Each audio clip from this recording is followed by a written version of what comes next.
Hello बच्चों, हमारा question है असर्शन रीजन का। असर्शन है every periodic motion is not simple harmonic motion. तो देखिए बच्चों, इसको हम समझते हैं। ये हमारे पास एक सिंपल पेंडुलम है और इस सिंपल पेंडुलम को ऑसिलेट करा के छोड़ दिया गया है। तो बच्चों, ये सिंपल पेंडुलम यहाँ जाएगा और दोबारा एक फिक्स्ड इंटरवल ऑफ टाइम के बाद यहाँ पहुंचेगा। मीन्स ये एक पीरियोडिक मोशन है और इस लाइन के अबाउट ये टू एंड फ्रो मोशन भी कर रहा है। मतलब ये हमारा एसएचएम भी है।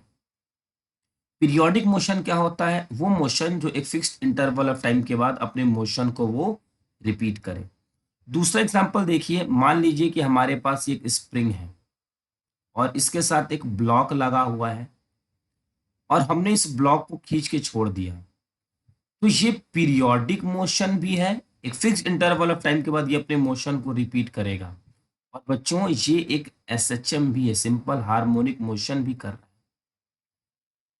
एक और एग्जांपल देखिए, मान लीजिए कि हमारे पास ये एक क्लॉक है। ये हमारे पास एक क्लॉक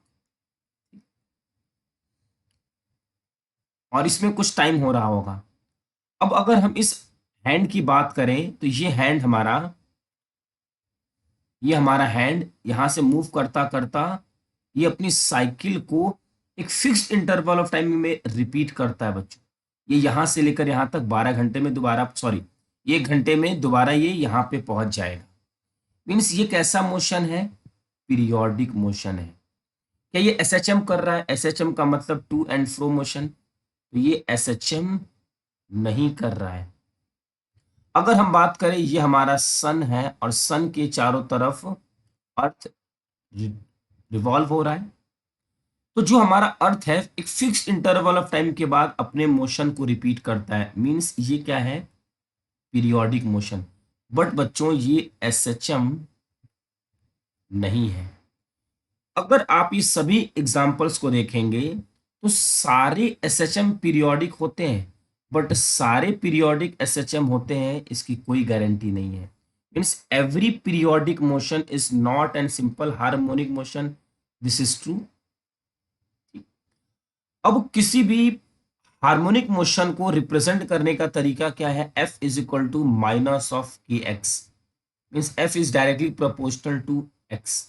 बच्चों, होता क्या है कि अगर हमने यहां से फोर्स लगाया तो जैसे जैसे फोर्स की वैल्यू, जैसे जैसे डिस्प्लेसमेंट बढ़ेगा, है ना, फोर्स लगाएंगे, जैसे जैसे डिस्प्लेसमेंट बढ़ेगा वैसे वैसे एक रिस्टोरिंग फोर्स होती है जो टुवर्ड्स मीन पोजीशन लगती है। उसका रिलेशन है हमारा F is equal to minus of k x.